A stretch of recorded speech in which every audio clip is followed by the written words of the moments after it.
créant l'Institut, je pense que c'est une question de souveraineté, d'endogénéité. Et quand on parle de souveraineté, il faut comprendre dans tous les sens. Aujourd'hui, le Burkina Faso lutte, et ce que nous avons compris depuis 3 ans maintenant, est que nous ne pouvons compter sur personne. Il faut compter sur soi-même. Ça, c'est un impératif. Tous ceux qui passaient leur temps à venir au Burkina ou à recevoir des stagiaires ont un objectif derrière la tête, c'est de nous dominer. Il y a un endoctrinement qui ne dit pas son nom, mais ils prennent de l'ascendant sur vous lorsqu'ils vous encadrent. Et lorsque nous avons décidé de marcher seuls, tout le monde nous a abandonnés, on nous a fermé les portes. Certes, depuis 2 ans, beaucoup d'États sont revenus, commencé à rouvrir des portes de stage et tout, mais nous avons décidé de nous prendre en charge nous-mêmes.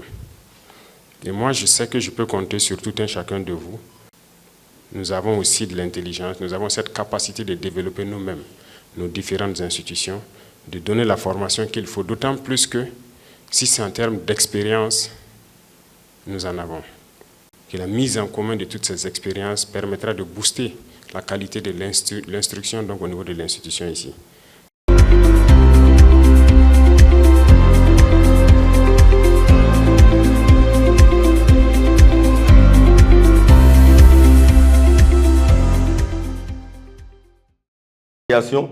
Née de votre vision stratégique et votre volonté inébranlable de doter le Burkina Faso d'un outil de souveraineté pour la formation de ses propres cadres militaires.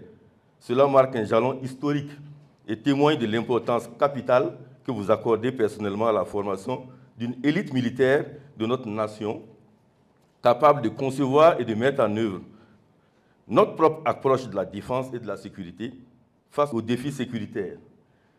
Votre initiative répond au besoin impérieux de ne plus déléguer la formation de nos officiers supérieurs et de renforcer le lien entre la nation et son armée. Inscrit dans la dynamique de l'Alliance des États du Sahel, la devise que vous nous avez donnée, « Penser la guerre, préparer la paix », nous oriente à former des officiers aptes à anticiper et contrer les menaces, notamment l'hydre terroriste.